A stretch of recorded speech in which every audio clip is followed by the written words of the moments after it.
Vamos falar da palavra de Deus, que é muito bom, é maravilhoso falar de Deus e das coisas de Deus, e é maravilhoso devotar gratidão a Ele por tudo que Ele tem feito, por tudo que Ele é sobre as nossas vidas. E esse tempo é o tempo de apresentar gratidão, porque Deus tem cuidado de nós de uma forma sobrenatural e às vezes não expressamos como deveríamos a gratidão necessária ou que deveríamos devotar a Ele. Mas o Senhor entende e recebe nosso louvor, a nossa oração, a nossa adoração, ainda que em tempos difíceis, em tempos que às vezes, né, como a própria palavra diz que esses dias seriam abreviados, esses dias para que o Senhor pudesse salvar o seu remanescente. Porque Jesus diz que se esses dias não fossem abreviados, nenhuma carne se salvaria.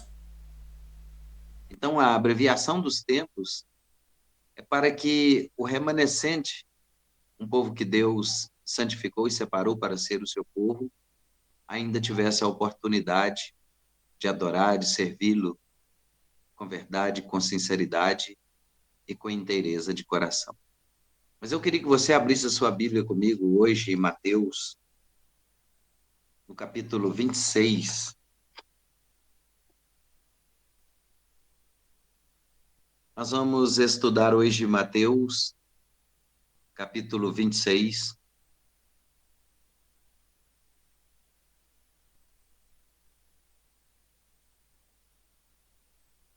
Mateus 26, versículo que nós vamos ler é o número 36.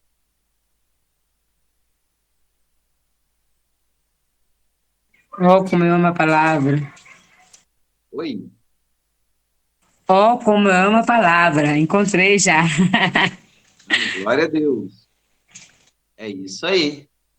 É quando a gente manuseia a palavra, a espada, né, com entendimento, com sabedoria, o Espírito Santo vem com graça e nos abençoa. Mateus capítulo 26, a partir do versículo, perdão, 26, versículo 36, a palavra vai nos dizer assim, 36. Então, chegou Jesus com eles a um lugar chamado Getsemane. Repita comigo, Getsemane. E disse a seus discípulos: assentai-vos aqui, enquanto eu vou além orar. E levando consigo Pedro e os dois filhos de Zebedeu, ou seja, Tiago e João, começou a entristecer-se e a angustiar-se muito. Então lhes disse: a minha alma está cheia de tristeza até a morte. Ficai aqui e vigiai comigo. Indo um pouco adiante, prostrou-se sobre o seu rosto, orando e dizendo: meu pai, se é possível, passa de mim este cálice. Todavia, não seja como eu quero, mas como tu queres. E voltando para os seus discípulos, achou-os adormecidos e disse a Pedro: então, nem uma hora pudeste vigiar comigo? Vigiai e orai, para que não entreis em tentação. Na verdade, o espírito está pronto, mas a carne é fraca. Indo a segunda vez, orou, dizendo: meu pai, se este cálice não pode passar de mim sem que eu o beba, faça a sua vontade. E voltando, achou-os outra vez adormecidos, porque os seus olhos estavam carregados. E deixando-os de novo, foi orar pela terceira vez, dizendo as mesmas palavras. Então, chegou junto dos seus discípulos e disse-lhes: Dormi agora e repousai. Eis que é chegada a hora, e o Filho do Homem será entregue nas mãos dos pecadores. Levantai-vos, partamos, e eis que é chegado o que me traz. Vamos orar. Pai querido, em nome de Jesus, o teu Filho amado, nos apresentamos, Deus, perante ao Senhor. Eu apresento ao Senhor, papai, cada vida, cada um dos seus filhos, pai, que aqui se encontram e que vieram nesta noite para esta reunião com o propósito de aprendermos mais do Senhor e das coisas do Senhor. Fica conosco, papai, nessa noite e nos instrua na sabedoria da sua palavra. E que todos nós sejamos, papai, eternamente gratos e que venhamos dar testemunhos dos seus feitos maravilhosos e do sobrenatural, pai, que só o Senhor pode operar. Então, que essa noite, pai, seja noite de edificação para todo o nosso ser. Que nós todos saiamos, papai, deste momento, desta reunião, papai, convictos que a sua doce presença, que a doce presença do teu Espírito Santo e que a maravilhosa graça de Jesus nos alcance. Obrigado, Pai. Obrigado por este momento. Obrigado, Espírito Santo. E obrigado, Jesus, por tudo que tens feito a nós. Te louvo e te agradeço. Amém.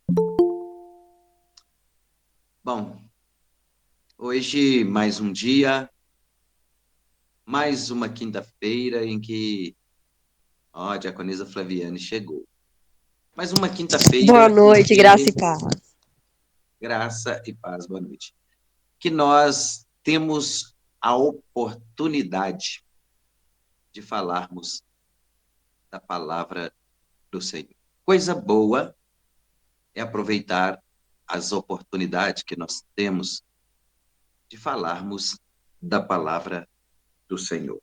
O texto que nós lemos ontem, eu ministrei no Bambus e falei sobre esse texto, sobre esta passagem bíblica que foi muito importante para o aprendizado dos seus discípulos e para nós hoje como também discípulos. Porque há uma diferença muito grande entre discípulo e seguidor. Seguidor é aquele que não tem compromisso. Seguidor é aquele que, quando vê que a coisa aperta, ele abandona o barco. Seguidor é aquele que não assume responsabilidade nenhuma e muito menos tem autoridade na sua palavra. Jesus tinha muitos seguidores e os seguidores faziam parte das multidões.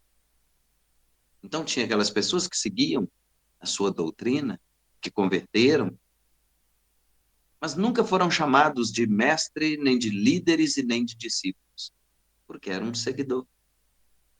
Um seguidor é aquele que fala, não, eu acompanho as suas ordens, eu admiro o seu trabalho, eu respeito você. Ah, então vem trabalhar comigo. Não, não. Eu te acompanho, admiro o seu trabalho, dou testemunho que você faz, mas não quero compromisso. Este é um seguidor. Ele dá testemunho, ele é crente, ele segue, ele serve, mas ele não é discípulo. Discípulo, Mateus capítulo 10, no primeiro versículo. Quando Jesus delegou, aquilo era uma escola para nós. Ele chamou os seus 12. E deu aos 12 poder sobre todos os espíritos imundos para os expulsarem e para curar toda enfermidade e todo mal. E falou com os 12 discípulos também, e indo, pregai dizendo, é chegado o reino dos céus. Ele não falou para seguidor. Seguidor que ouviu e que se posicionar, glória a Deus, maravilha. Mas o legado era para os seus discípulos. Quando ele a Bíblia faz questão de pronunciar o nome de todos os 12. Assim que a palavra pronuncia o nome dos 12, ele fala: vocês vão, mas vocês não irão pelos caminhos da gente. Olha só para você ver a diferença entre um discípulo e um seguidor. Por que não ireis pelo caminho das gentes? Porque gentio é quem não tem compromisso com Deus e nem com as coisas de Deus. Gentio é quem vive no mundo e que vive à mercê da sua própria sorte ou fazendo aquilo que acha que está lhe dando a sua liberdade. Ou usando o livre-arbítrio. Ou seja, livre-arbítrio que eu sei só tem dois caminhos: o céu e o inferno.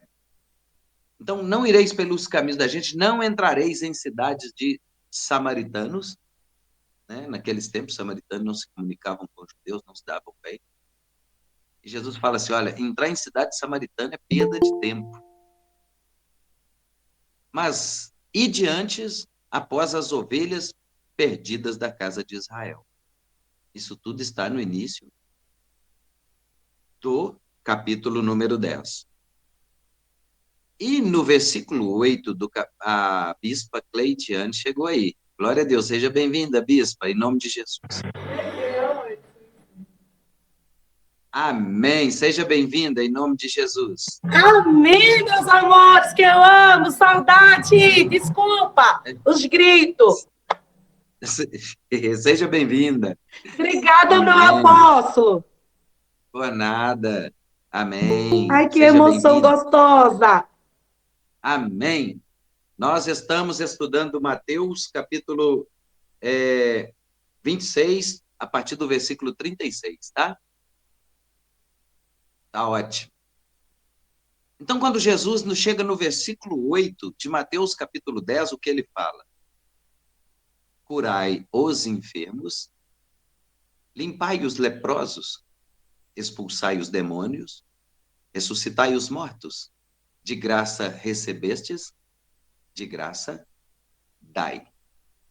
Jesus, naquele momento, quando ele chama, ele delega. Não foi para seguidor e nem foi para a multidão. Ele tinha uma palavra à parte para a multidão. Por quê? A multidão queria ver movimento.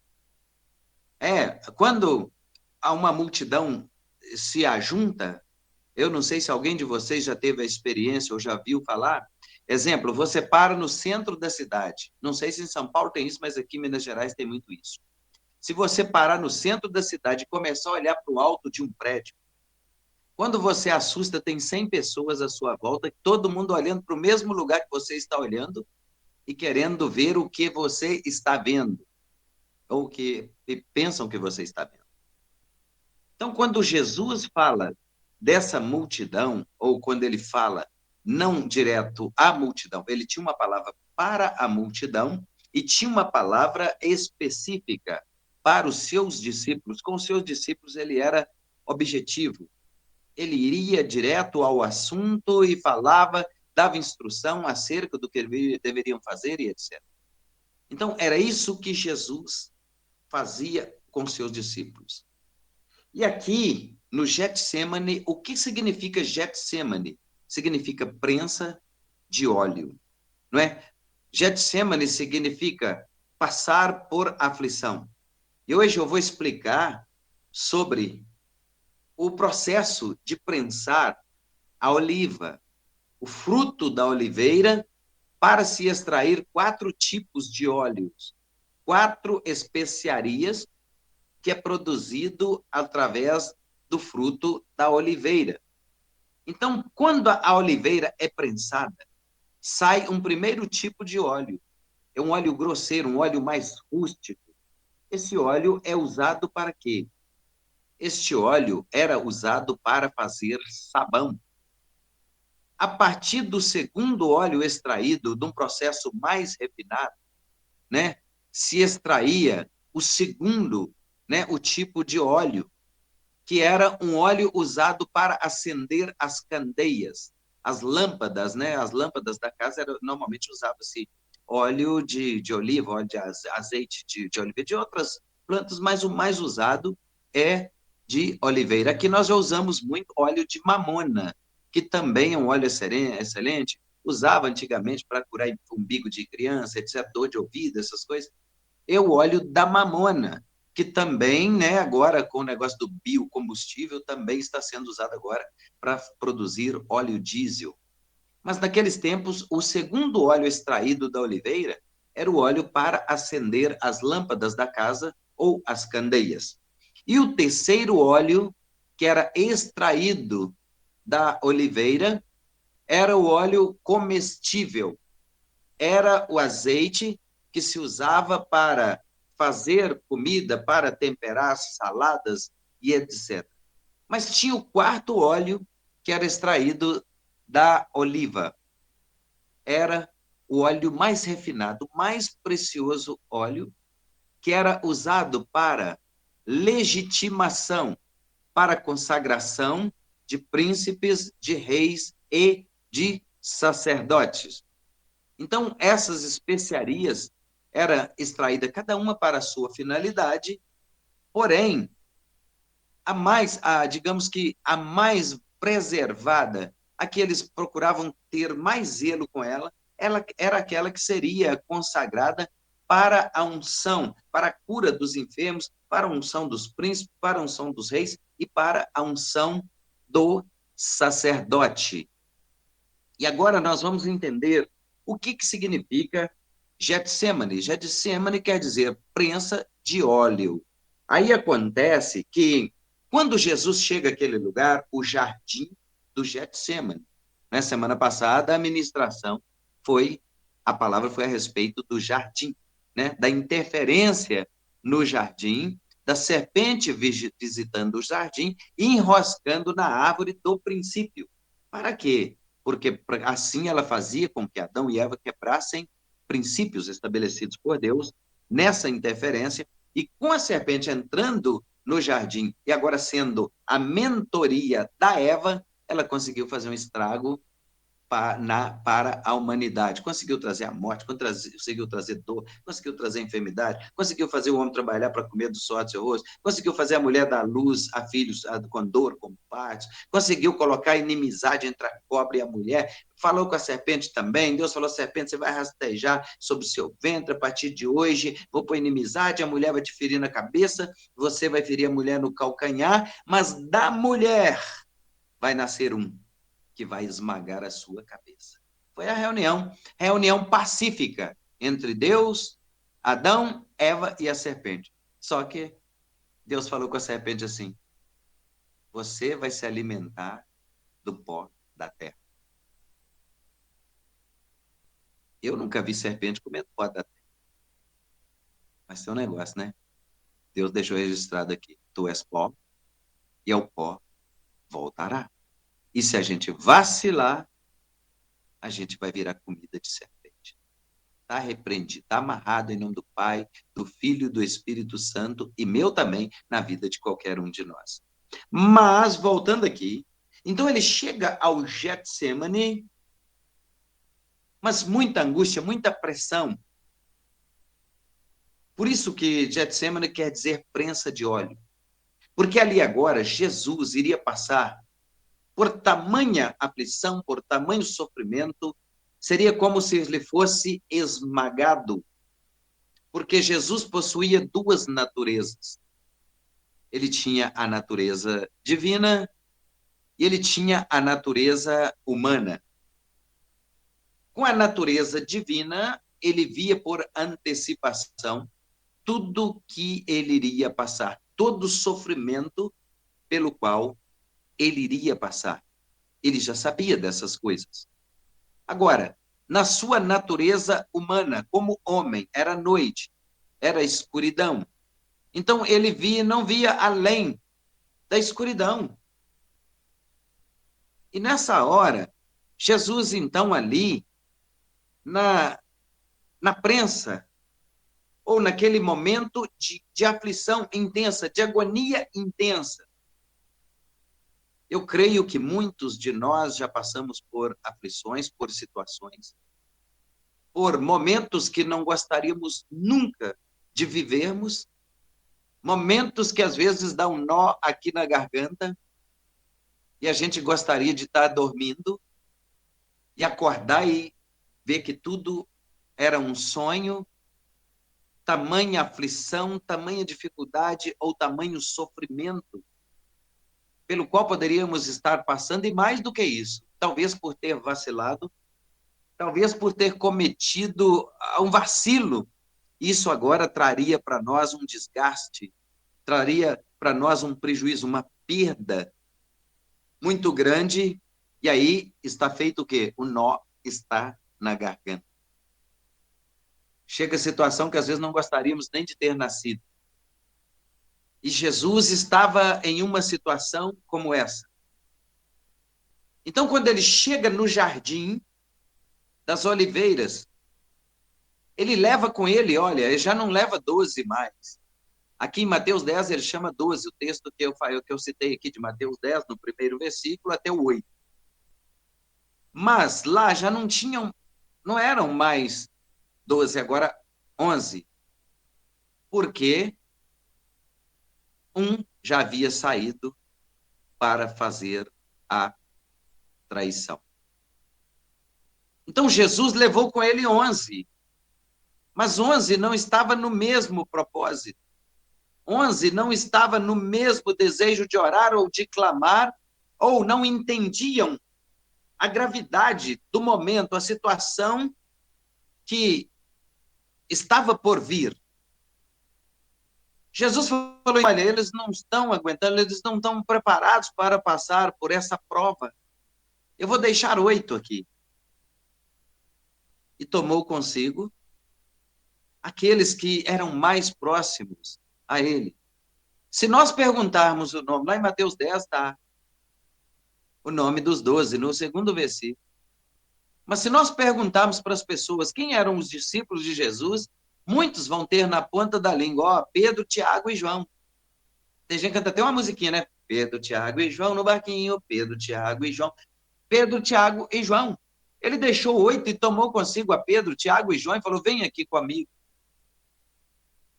E ele deixou Pedro e falou, ficai aqui e vigiai comigo. E a minha Bíblia diz que ele afastou-se deles e foi orar à parte. E quando ele orava, como Deus e com as duas naturezas agora juntas, como homem ele via escuridão e não tinha a onisciência, ele falava, olha, é momento de aflição e tal, mas como Deus, ele sabia o que estava preparado para ele. Então, na sua oração, a minha Bíblia diz que os seus vasos sanguíneos se dilataram e o seu suor se transformou em gotas de sangue, a ponto de escorrer até o chão. E segundo o relato de estudiosos, só 2 pessoas até hoje, em meio a praticamente 8 bilhões de seres humanos na face da Terra, passaram por essa mesma patologia. Só Jesus e mais alguém que eu não sei quem é. E quando Jesus, agora naquela agonia intensa, naquele sofrimento intenso, ele orava, Pai, se for possível, Pai, passa de mim este cálice. Por que Jesus falava isso?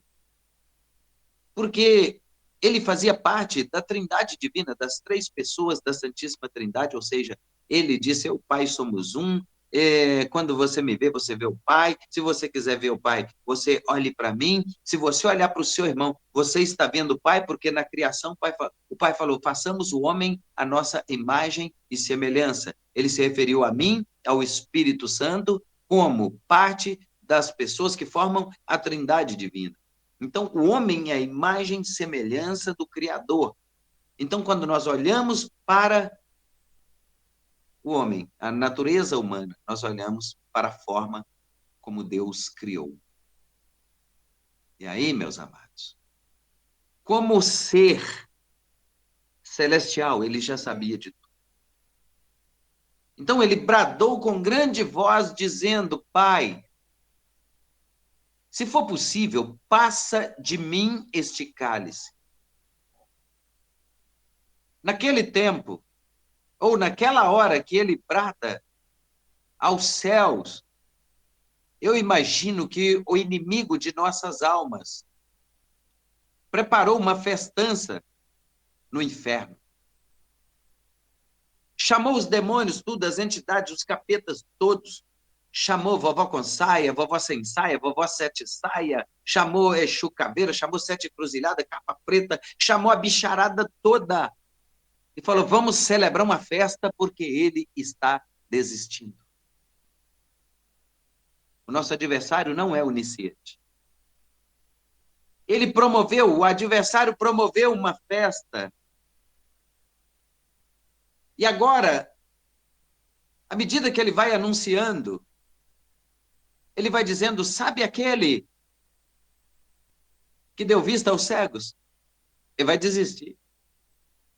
Sabe aquele que curou muitos enfermos? Ele está desistindo. Sabe aquele que fez com que o aleijado andasse? Ele está desistindo. Sabe aquele que ressuscitou os mortos? Ele está desistindo. Sabe aquele que pregou o perdão? Ele está desistindo. Sabe aquele que falou que nós temos que amar o próximo e servir ao próximo como a nós mesmos? Ele está desistindo. Sabe aquele que disse, não faça aos outros o que vocês não gostariam que fizesse a vocês? Ele está desistindo. Só que o adversário se esqueceu que uma palavra profética, um decreto profético proveniente de Deus, ele nunca vai cair por terra. Porque 730 anos antes de Jesus nascer, o profeta Isaías, no capítulo 53, no versículo 4, já deixou registrado, mas verdadeiramente ele levou sobre si as nossas dores e as nossas enfermidades, e nós o reputamos por aflito, ferido de Deus e oprimido, mas ele foi ferido por nossas transgressões e moído pelas nossas iniquidades, e o castigo que nos traz a paz estava sobre ele, e pelas suas pisaduras todos nós fomos sarados, libertos e transformados, ou seja, vai cumprir em nome de Jesus, né? Como toda palavra determinada, como toda palavra profética liberada, vai se cumprir. Então, o inimigo promoveu uma festa, ele convocou, né, o inferno para participar de uma festa que talvez poderia dar errado. Porque quando ele chamou todo mundo, eu creio que ele mandou comprar lá não sei quantas caixas de foguete. E quando Jesus falou, pai, eu não aguento. Se for possível, por que Jesus falou isso? Se Deus quisesse, Deus livraria ele daquela hora. Só que se Deus livrasse ele daquela hora, a cédula de acusação permaneceria na mão do nosso adversário. E hoje o adversário estava cobrando de mim e de você, me apresentando e apresentando você diante de Deus, nos acusando, que ele é acusador, nos acusando de nossos delitos, de nossas falhas, de nossas fraquezas, nos acusando de nossos pecados. Como que ele faz isso, apóstolo? Ele faz, Jó capítulo 1, versículo 6. E quando os filhos de Deus vieram se apresentar perante ao Senhor, veio entre eles Satanás. E Deus pergunta, de onde vens? E ele fala, eu venho de rodear a terra e de passear por ela. Aí Deus provoca Satanás. Sabia que Deus provoca Satanás quando ele confia em mim, quando ele confia em você? Ele provoca. Observaste tu a meu servo, fala seu nome, observaste tu a meu servo. Não há ninguém na terra como ele. Ele é sincero, ela é sincera, ele é reto, ela é reta, ele é íntegro, ela é íntegra, ele é temente a Deus, ela é temente a Deus e se desvia do mal. Aí Deus, o adversário também provoca Deus por sua causa. E fala com Deus assim, por acaso ele não teme, ela não teme ao Senhor em debalde ou em vão? Por acaso o Senhor não tem abençoado a vida deles? Por acaso o Senhor não tem dado saúde a eles? Por acaso o Senhor não tem dado uma família abençoada a eles? Por acaso o Senhor não tem dado emprego abençoado a eles? Por acaso o Senhor não tem abençoado tudo que eles põem às suas mãos? Aí o cão fala com Deus, tira tudo que ele tem. E você vai ver ele blasfemar contra ti na tua face. O cuidado que nós temos que ter diante das perdas que às vezes sofremos, das decepções que às vezes sofremos. Às vezes nós padecemos algum tipo de necessidade ou de aflição e não sabemos a razão pela qual, e pode ser que Deus tenha permitido pela confiança em nós, porque Ele sabe que nós iríamos continuar devotando louvor a Ele, adoração a Ele, e assim Jó fez. Quando Deus permitiu que ele perdesse tudo que ele tinha, tudo, os filhos, os bens, as riquezas, a saúde. A minha Bíblia diz o quê? Ele raspou a cabeça, rasgou o manto, rasgou as suas vestes e meteu a cara no pó e disse, nu, saí do ventre da minha mãe, nu voltarei para lá. O Senhor deu, o Senhor tomou, bendito seja o nome do Senhor. Deus não desampara e nem nunca vai deixar de cumprir aquilo que ele prometeu. Aí Jesus, então, naquele momento que ele vai falar, Pai, se for possível, passa de mim este cálice. Quando o inimigo agora ia decretar a derrota de Jesus, Jesus bradou com grande voz, mas contudo, Pai, mas contudo, meu papai, eu te obedeço, seja feita conforme a sua vontade e não a minha. Qual que é a vontade de Deus para mim? Qual que é a vontade de Deus para todos nós? Qual é a vontade de Deus para nós que oramos o Pai Nosso? Declaramos, Papaizinho, Pai Nosso, reconhecendo que Ele é Pai. Pai Nosso que estais no céu, a morada dEle. Santificado seja o teu nome. Olha, ele fala, sede vós santo em toda maneira de vossa maneira de viver, porque aquele que vos chamou é santo. Sede vós santo em todo o vosso proceder. Venha a nós o teu reino. Jesus disse, né? Buscar em primeiro lugar o reino de Deus e a justiça de Deus, e as outras coisas vos serão acrescentadas. Venha a nós o teu reino e seja feita a tua vontade. É quando nós declaramos, papai, seja feita a tua vontade. Mas se não der conforme eu queria, eu magoei. Se a tua vontade não é a minha, eu magoei. Se a tua vontade não é a minha, não deu certo, não é o que eu quero. Mas nós falamos, seja feita a sua vontade, tanto na terra como no céu. Vamos ler para ver como é que está lá no céu? Vamos ler Apocalipse capítulo 12. Vamos ler? Vamos lá rapidinho, para nós ver como é que estão as coisas lá no céu.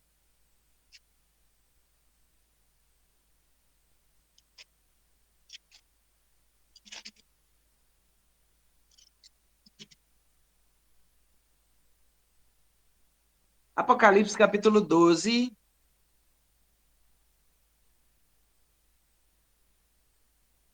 Amém? Encontramos. Vamos ver o que diz? Versículo 7. Diz assim, e houve batalha no céu, e Miguel e os seus anjos batalhavam contra o dragão, e batalhavam o dragão e seus anjos, é a serpente, nosso adversário, e a sua comitiva, não é? Mas não prevaleceram, nem mais se achou o seu lugar nos céus. Ou seja, foram destronados, foram destituídos da glória de Deus, foram derribados e caíram aqui na terra agora para perturbar a paz aqui, não é? É aqui, o versículo 9. E foi precipitado o grande dragão, a antiga serpente, chamada o diabo e Satanás, que engana todo mundo. E ele foi precipitado na terra e os seus anjos foram lançados com ele. Versículo 10. E ouvi uma grande voz no céu que dizia: agora chegada está a salvação, e a força, e o reino do nosso Deus, e o poder do seu Cristo, porque já o acusador de nossos irmãos é derribado, o qual diante do nosso Deus os acusava de dia e de noite. Misericórdia, ele é acusador mesmo, né? E eles o venceram pelo sangue do Cordeiro, né? Não tem outra forma de vencer o adversário, é pelo sangue de Cristo. E pela palavra do seu testemunho, e não amarraram a sua vida até a morte.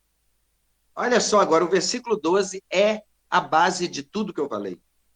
Pelo que alegrai-vos, ó céus, e vós que neles habitais. O céu está tranquilo, tem festa, tem alegria, tem festa.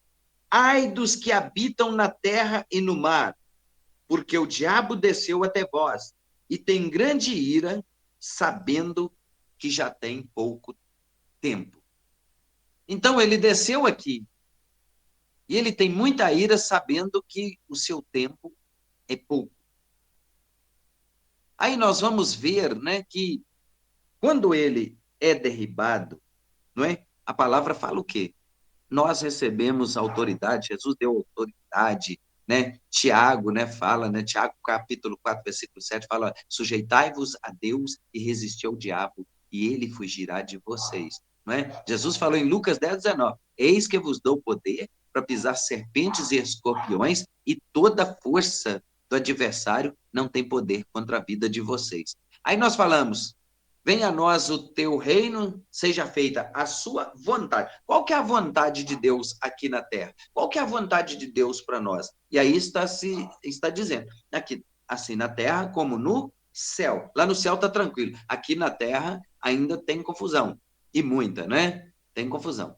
E quando nós declaramos o pão nosso de cada dia, dai-nos hoje a certeza, a convicção que é Ele quem nos sustenta. Ele quem nos mantém. Né? Ontem eu falei lá em Bambus, né, no culto à noite lá, de Deuteronômio, capítulo 8. Muita gente lê a Bíblia e fala assim: nó, Deus sustentou o povo com maná, que coisa boa, o povo não precisava de se preocupar com nada. Não, aqui, para comer maná tinha que levantar 6 horas da manhã, porque a padaria celestial começava a produzir pão e entregar às 6 da manhã. Preguiçoso que gostava de levantar às 8, 9, 10, não comia maná, porque a hora que os primeiros raios do sol saíam, o maná derretia. Ninguém podia pegar a porção dobrada: eu vou levar para o meu irmão que está com preguiça, porque apodrecia e dava bicho. Ninguém podia colher porção dobrada.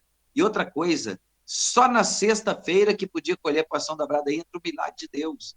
Porque na sexta-feira, sábado, os padeiros celestiais não trabalham, a padaria do céu não trabalha. Então, poderia-se colher porção dobrada na sexta para comerem no sábado. Só que tem um detalhe: se você ler Deuteronômio capítulo 8, você vai ver que maná é comida de desobediente. Maná é comida de rebelde. O capítulo 8 de Deuteronômio começa assim: ó, ele te humilhou e te deixou passar fome e te sustentou com maná que nem tu nem teus pais conheciam, para saber se vocês o obedeceriam ou não, para saber o que estava no seu coração. Então, quer dizer, muita gente pensa assim: maná, não, maná, a gente não precisa. Não, Deus tinha coisa melhor, mas ele deu maná, sabe por quê? Ele arrependeu. Tem poucas passagens na Bíblia que falam que Deus se arrepende de alguma coisa. Mas eu vou citar 2 para vocês aqui. Deus se arrependeu de ter tirado o povo do Egito e levado para o deserto, e se arrependeu de ter colocado Saul como rei sobre Israel. Mas lá no deserto ele falou: Moisés, a seu povo, aí, olha só que coisa mais interessante. Deus, ele é tremendo, é Deus de todas as coisas. E a palavra diz assim: Deus tirou o povo do Egito, eu vou tirar meu povo da casa da servidão e vou levar para um lugar que eles vão me adorar, vou levar para a terra que mana leite e mel. Só que tem um detalhe: quando Moisés subiu para receber de Deus o decálogo, ou os 10 mandamentos, ou as tábuas da lei, o povo se corrompeu. E o povo era rico, porque havia uma promessa de prosperidade, provisão de riqueza para eles. Então chamaram Arão e falaram: Moisés sumiu, morreu, será não vai voltar. Vamos fazer nós temos que adorar alguma coisa. É por isso que nós temos que nos ocuparmos com Deus e com as coisas de Deus. Aí ele convocou o povo, não, traga seus braceletes, traga seus pendentes, traga seus colares, tragam tudo, nós vamos fundir isso aí, vamos fazer alguma coisa. Aí fundiram o quê? Um bezerro de ouro. Pensa bem quanto ouro gastou. O povo estava abençoado, estava próspero. E às vezes tem dó de dar uma oferta na igreja, né? O povo estava próspero. O povo era abençoado, mas às vezes tinha dó de devolver o dízimo, porque achava que ia fazer falta. Porém, tem um tempo que o devorador, ele vai dando corda. Ele vai dando corda, ele vai deixando. Quando ele puxa, ele vai dando corda com a mão só, mas quando ele puxa, puxa com as duas. E pega tudo que é dele de volta. É assim que ele age. Então fizeram lá o burril de ouro e começaram a adorar aquele burril. Deus falou, Moisés, olha, aquele povo seu. Já Deus fala, meu povo está corrompido lá. Não, Moisés, ó, seu povo já corrompeu, entregou a responsabilidade, a bomba para Moisés. Mas falou assim, ó, eu vou matar todo mundo e vou fazer de você uma grande nação. Aí, irmãos, entra o poder da intercessão. Entra o poder da oração, de clamar. Então Moisés falou, não, Senhor. Sabe por que o Senhor não pode fazer isso? As outras nações vão dizer que o Senhor tirou o povo lá do deserto, lá da escravidão do Egito para trazer para o deserto, mas não deu conta de sustentar, não deu conta de manter esse povo aqui, por isso o Senhor matou todo mundo, e o Senhor vai ficar com o nome sujo, porque todo mundo vai falar que o Senhor não é Deus de provisão, de cuidado, de nada. E Deus, ó, ele refletiu sobre as palavras de Moisés.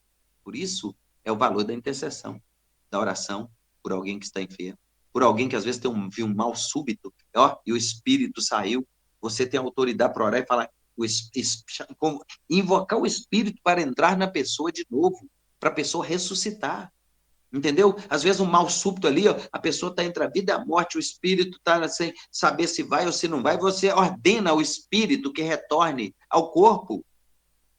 E aí, meus irmãos, isto é intercessão. Ele clamou e Deus falou, você tem razão. Só que tem um detalhe. Eu vou dar a eles um tipo de comida. Alguns que não têm entendimento vão se achar. Mas eu vou dar a eles a comida dos rebeldes. Mas só que tem um detalhe, Deus é tão bondoso que mesmo com a intenção de corrigir, ele faz o bem. Porque, olha só, 40 anos o povo vagando no deserto e 40 anos na moda. Como que a gente entende isso? Eu vou cantar um louvor aqui do Voz da Verdade, você vai entender o que eu quero dizer. Um povo em pleno deserto, a nuvem estava por perto, não tinha fome nem sede, pois Deus estava com eles. Um povo em pleno deserto, e não havia doente, maná que vinha do céu, matava a fome daquela gente. As pernas nunca inchavam, as roupas nunca envelheciam, sapatos não terminavam pelo caminho que seguiam. Ou seja, você chegava para alguém e falava, profetiza hoje que eu estou com salto alto.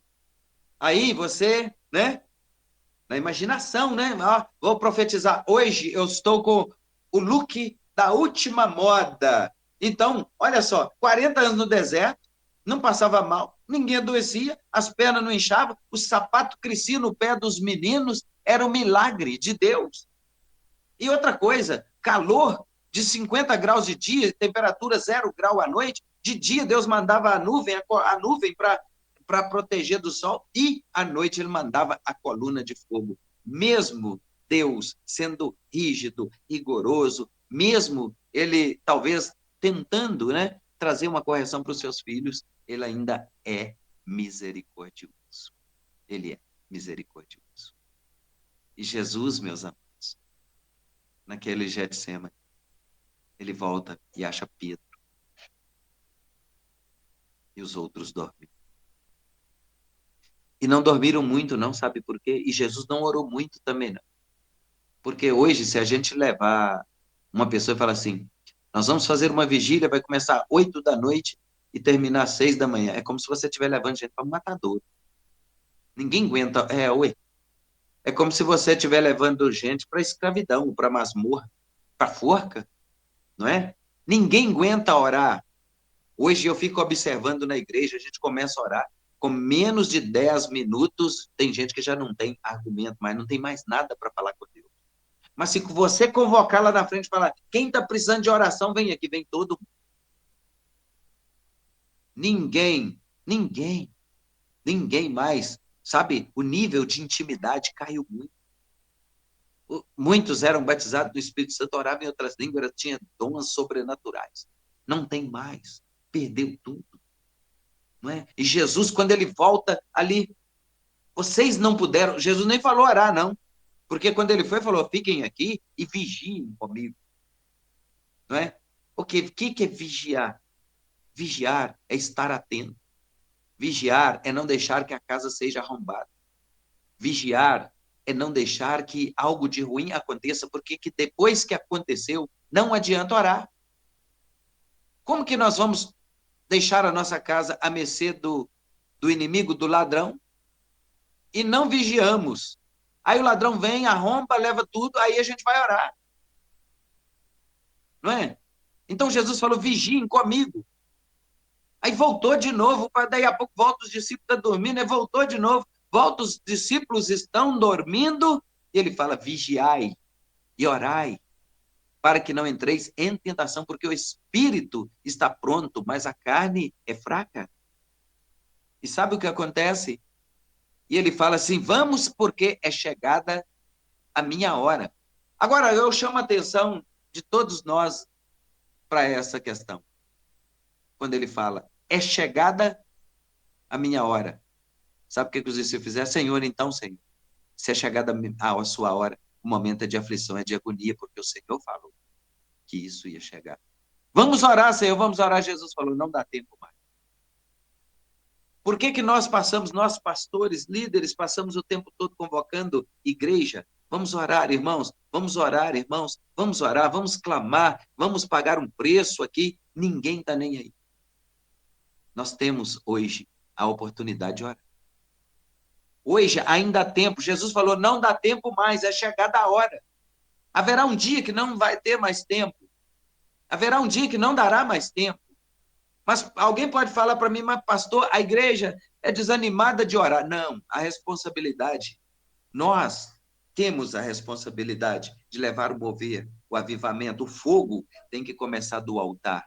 Mas a verdade é que quem tem que estimular, a verdade é que quem tem que dar o exemplo, a verdade que de quem tem que partir, né? O exemplo da oração, do fogo, do mover, do poder do Espírito Santo de Deus é nossa. Somos nós, os linhas de frente. Somos nós, os líderes. Somos nós, os homens do altar. O fogo tem que sair do altar. O fogo tem que sair, né, do átrio para alcançar o público, a plateia. Então, o fogo saindo do altar, ele vai acender o átrio, ele vai acender aquele povo, porque muitas pessoas, às vezes, chegam na igreja, às vezes é membro, é simpatizante, chega na igreja. Sabe? Ele quer uma referência. Ele quer alguém que ele possa se espelhar. Quando eu fui para a igreja, eu me espelhei em alguém. Mas se a gente chegar lá e está todo mundo prostrado, principalmente os linhas de frente, talvez você esteja com problema. Talvez você esteja com dificuldade. Talvez você está sendo prensado. Talvez já extraíram os 4 tipos de óleo de você. Você já passou aflição, agonia, ou pode ainda estar passando. Mas alguém quer ver diferença, alguém quer ver algo de sobrenatural acontecendo, alguém quer ver milagre, alguém quer ver o poder de Deus, alguém quer ver o agir de Deus. Espera que isso aconteça e Deus conta comigo e com você para que isso aconteça a partir de mim e de você, através da oração e através do tempo. Quando Jesus falou, não dá mais tempo de orar, porque já é chegada a hora. Haverá um tempo que às vezes alguém vai querer orar. Não, eu preciso de um milagre urgente, eu vou orar, eu vou batalhar, mas é tarde demais, Deus já falou, seu tempo acabou. Seu tempo já está esgotado. Não tem mais jeito. E Deus já deixou registrado isso em Amós 8:11. Eis que vem dias, diz o Senhor, que eu vou enviar sede e fome sobre a terra. Não sede de água, nem fome de pão, mas de ouvir as minhas palavras, ou seja, de estar na intimidade comigo, de ter momentos de intimidade comigo. O Senhor diz isso na sua palavra. Hoje, nós, né, os intercessores, chamados para serem os líderes, os guerreiros da oração, a tropa de elite de Jeová, aqueles que não se rendem, aqueles que não desistem nunca, que está sempre pronto para a peleja, para a batalha. O inimigo está confrontando, o inimigo está batendo de frente, e nós não vamos desistir nunca, porque nós temos visão de águia, nós temos visão espiritual. Quem não tem visão espiritual apanha feio do adversário. Sabe por quê? Quem não tem visão espiritual, as pessoas falam com ele assim, tá vendo ali, ó, não vai dar em nada. Tá vendo ali, ó, aquilo ali que você queria conquistar, não vai dar em nada. Tá vendo aquele problema de saúde? Não vai dar em nada, não vai ter cura. Tá difícil mesmo. Mas, quando a pessoa tem visão espiritual, quando a pessoa tem visão de águia, a pessoa chega e fala, você tá vendo que é problema ali? Tô. Você tá vendo que a dificuldade ali? Tô. Você tá vendo que a enfermidade? Tô. Você tá vendo que o inimigo está se levantando? Estou. Mas tem um detalhe, eu tenho visão de águia, eu tenho visão espiritual. Eu venho além de tudo isso, eu vejo além de tudo isso, e eu vejo, após tudo isso, a minha vitória em nome de Jesus. Eu sei que eu sou muito mais do que vencedor, porque eu estou em Cristo Jesus. Ele já pagou a conta, meus amados. Já nos delegou a autoridade, como eu falei de Mateus, capítulo 10, no primeiro versículo. Olha, ele chamou todos e falou, eu dou a vocês poder para curar toda sorte de enfermidade, todo mal, expulsar todos os espíritos imundos. Eu delego a vocês poder e autoridade. Jesus falou assim, olha, eu estou entregando a vocês.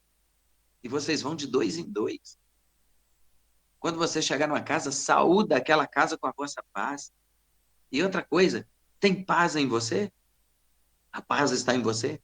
A paz reina em você? Então você saúda aquela casa com a sua paz e vai descer sobre aquela casa a sua paz, se a casa for digna. Mas se a casa não for digna, vai ser devolvido para você a paz que você determinou sobre aquela casa. E mais, quando sair de lá, sacode a poeira dos pés. É isso que eu estava falando, não entrareis em cidade, não ireis pelos caminhos da gente, e nem entrareis em cidade de samaritanos. Você vai assumir responsabilidade com quem quer compromisso com Deus, com quem quer servir a Deus de verdade, com quem não vai ficar inventando desculpa, né? Com quem não vai toda hora ter uma desculpa para isso, para aquilo, e é mentira. E quem está mentindo está a serviço do adversário, do nosso inimigo. E Jesus, então, naquele momento que ele volta, ele fala, não dá mais tempo. É por isso que todo homem de Deus, toda mulher de Deus tem que ter crédito nas regiões celestiais. Tem que ter crédito com Deus. Porque se chegar o tempo de não dar mais tempo, você já tem limite suficiente para requerer de Deus, como o rei Ezequias requereu de Deus. O tempo da intimidade, o tempo que ele serviu, o tempo que ele era sincero, era reto, era íntegro diante de Deus, e Deus se lembrou disso e imputou isso como justiça sobre a vida do rei Ezequias, e ele foi abençoado com mais 15 anos de vida. E mais, Deus falou, além de tudo isso, eu vou entregar todos os seus inimigos nas suas mãos. Deus não faz milagre pela metade. Milagre, quando ele te entrega, ele entrega por completo. A bênção vem sem medidas. Amém, queridos? Que Deus abençoe vocês. Alguém